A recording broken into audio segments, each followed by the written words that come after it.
Hi, everybody. This is Mr. Griffin, of course, and this is going to be the first video out of two for how to make the flying hero shot, the stuff that we used, the video that we shot out in the gym a few days ago. And this first part is going to be mostly what we covered in class, but it'll be good review in case you forgot.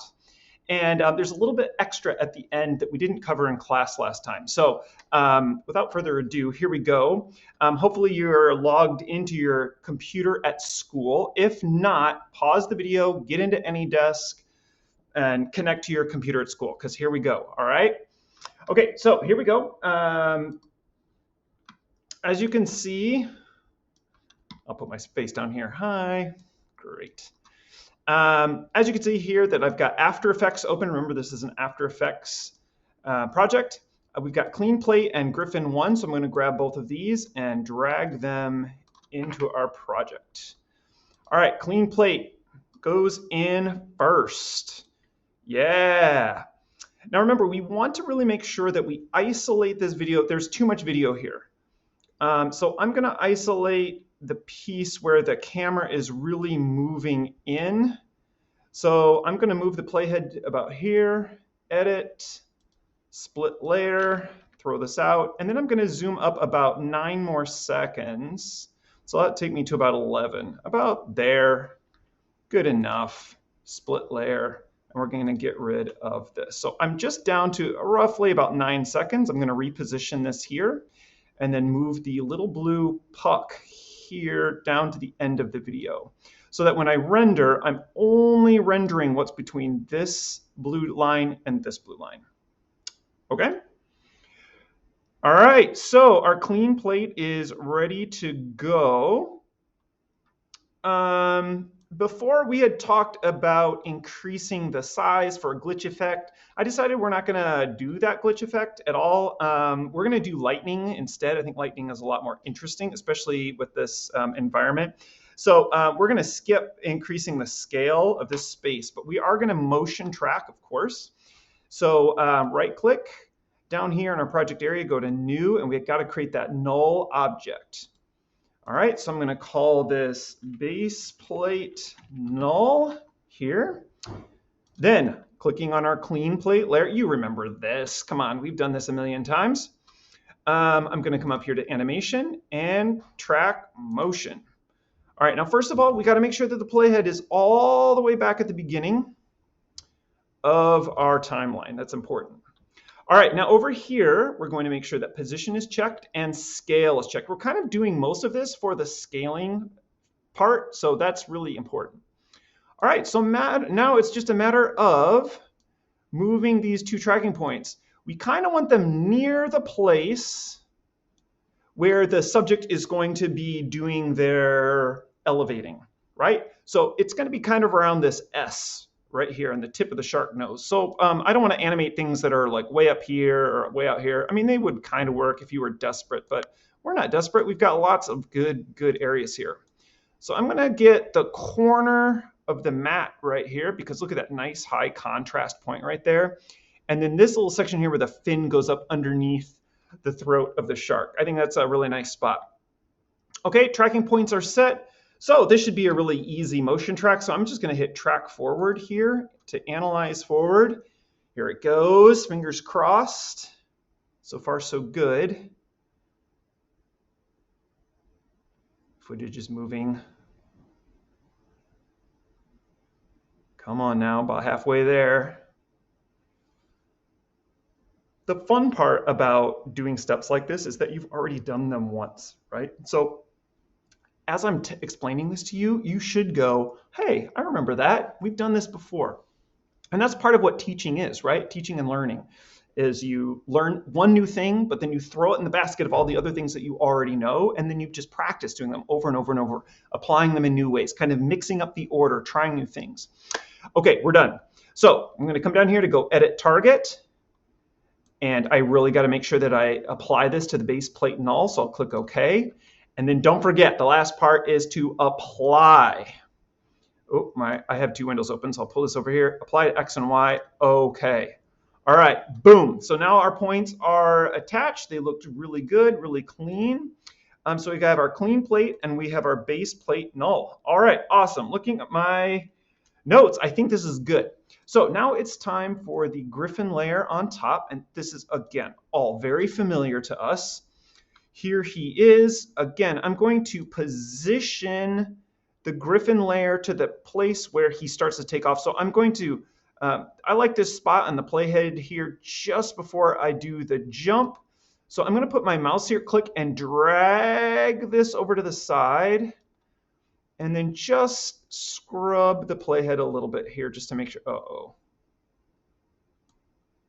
And I think it has died. Oh man, and I didn't save. Ugh. Okay, I'm gonna go to File, Save As, and I'm gonna call this Hero Flight 2. I've already done this once, so this is my second try. I'm gonna hit save. All right, come on, playhead, are you gonna move? Looks like my computer crashed. All right, hang tight. Hang tight. I'm going to close After Effects. Oh, so annoying. This poor computer is old. I can hear the fan running down here. It's really chugging along, just desperately trying to keep up with all the stuff that we need. You know, for another class, I'd worry that this was embarrassing or kind of weird. But for you guys, you're old, seasoned pros. I'm not worried. All right, here we go. We're back. Great. All right, so here's my footage. Again, I'm gonna scrub the timeline a little bit. Yeah, that looks pretty good. Now, looking at where my hands are off to the side, I'm gonna get kind of the whitest spot here. And I'm going to mask the subject out. So make sure that you click on the subject's layer. I could see somebody putting a mask on the wrong layer, and that would be awful. So right here, and remember we go to the pen tool, and very neatly and delicately, we're gonna cut around our subject. We can go really smoothly around the feet area here. And boom, right there, pretty good. Now I'm gonna scrub the timeline because I know my foot comes down. Oh, yep, look at that right there. Okay, so I better widen this out just a little bit to make sure the feet are in. And maybe widen it just a smidgen more. All right, I'm feeling good about that. Pretty good. My hands stay inside. You know, checking this now is going to save you potentially trouble later. And yeah, even my blowing hair up there is staying in. Okay, so now we need to key out the background. So I'm going to go over here to Effects and Presets, scroll down Keying, and grab Key Light. And we're going to apply Key Light to our layer. Over here, I'm going to go to Screen Color, grab the eyedropper, pick a neutral green to start with. There we go. Now remember, to view this, we want to look at the screen matte. So go to View, pick Screen Matte, and we want the blacks, blacks, the whites, white. You can tell it's close, but some of the edges are a little fuzzy, and this shirt of mine is kind of a gray mess. So I'm going to twirl down Screen Matte. Again, it depends on who the subject is. It depends on how close they were to the screen in the back. It's going to depend on what the subject was wearing, all of that stuff. So your result might be different than mine. So go carefully through here. So I like in here kind of pushing my whites and blacks around a little bit to get that key. Ooh, look at that. I pushed my whites down and look, I got a really nice line going all the way around. That's pretty darn good. All right, I'm going to be happy with that. So I'm going to switch back to View to Final Result. There it is. Pretty good. Look at that. I'm practically in a Marvel movie. I love it. All right, now I'm going to go to my very first frame again, and now I need to resize my subject and get my subject where they need to be. All right, so to do that, I'm going to twirl down here, twirl down Transform, and let's start with Scale. Got to make me kind of roughly the right size here. And then I'm going to go to Position and put myself down here on the floor like so. I don't know. That looks about right to me. Pretty good. And now what I want to do is I want to pick whip I want to parent my Griffin layer to that base plate null, right? Because we want all of that scaling information to be applied here. So I'm going to grab the pick whip and I'm going to drag it down to the base plate null. Boom. Look at that. Parent and link is right here. I can see that that is ready to go. So as I scrub the timeline, look at that. The subject is also growing in size. That's right what we want. Perfect. That's a lot of animation we don't have to do. Okay, but now animation that we do have to do is elevating our character. So I'm going to move up to the point where I start to lift off. So I would think that that's going to happen about here. So I'm going to come down here and trigger the keyframing for position. And then I'm going to go up a ways and I'm going to drop another keyframe and I'm going to raise myself up a little bit here. And then I'm going to move forward a little bit more. And I think I'm going to raise myself up even just a little bit higher. And then let's go all the way to the end. Oh my, I put my hands down, don't I? Ooh. All right, right here. And then I'm going to raise myself even just a little bit higher. So I kind of like elevate quickly through here, and then I slow down, and then I really slow down here. Now, I don't like the fact that the video cuts out. So I'm going to go here to this keyframe, and I'm just going to shorten this by dragging that blue puck over. You know what? That's okay. Now I want all of this animation to happen smoothly. So I'm going to click and drag over all these keyframes and then right click on them. Go to Keyframe Assistant and pick Easy Ease. And this is going to create a curve that kind of ramps into each one of these changes. All right, so it's a little bit smoother. Now, I might come in here and be like, you know what? I really think I should be lifting off here. So I'm going to move this keyframe back. You know, like now is your chance to like play with that stuff and be like, okay, well, maybe I'm going to hit the tall part like a little faster right in here. Ooh, I like that. That's really cool. Joink up like this. Okay, I like this. This feels really good. Okay, now this is where we left off in class, but I noticed there's a problem here. Look, do you see what I see that needs to be fixed in order to increase the realism here? Do you see it? There's something that is obvious. Who sees it? Put up your hand if you see it. Just kidding, don't put up your hand. It's the reflection under here. Look, there's no reflection. We get reflection for all the other stuff, the mats on the wall, the shark, the doorway, everything except the subject. So this is a dead giveaway that this guy is not really flying. Hint, hint, he's not really flying.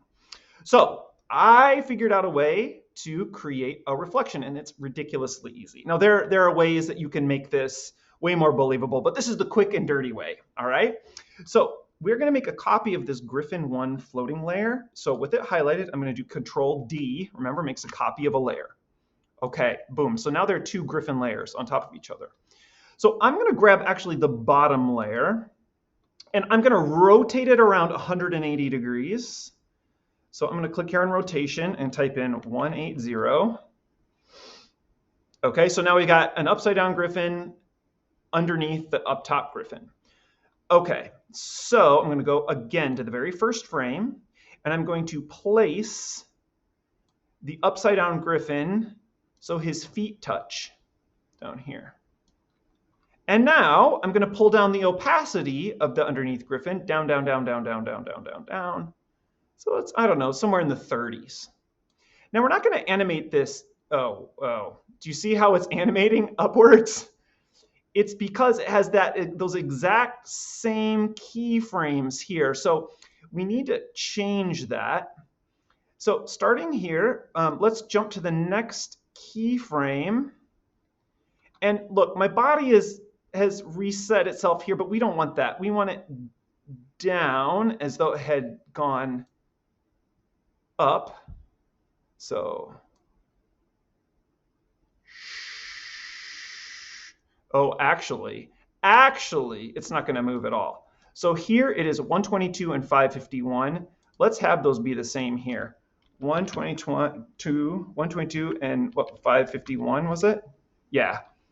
Okay, and actually let's bump this over just a little bit more. And now we're going to jump to the next keyframe. And now we're going to bump this down like this. Oh, whoa, whoa, whoa, whoa, whoa, not scale. Right here. Okay, so now we'll deal with these other keyframes here in a second, but look, there's actually a little bit of a problem here. Look at the feet. See how this foot is lower, but this foot on the opposite side is lower. What we need to do is create a reflection of the reflection to flip the feet to being the opposite way. So on this shadow layer, the layer underneath, I'm going to right click on it. And let's see, it's got to be up here somewhere. Time? No. Where is it? Transform. Here it is. Flip horizontal. Whoop. There it is. Oh, now look. Now the correct foot is here. So now we need to jump back to our main animation keyframes and just adjust that X position. Okay, let's jump over to this one. Adjust this X position. Okay, so now jump. And it's there. All right, so let's finish adjusting these keyframes. So again, let's move this one over. And then let's jump to this one. And again, we're gonna have to pull this way back down. And we're gonna really pull it up to the edge. And then here, I think we're gonna knock it right off the frame because I've gone so high that the reflection is gone. Okay, so if we got this right, it should go.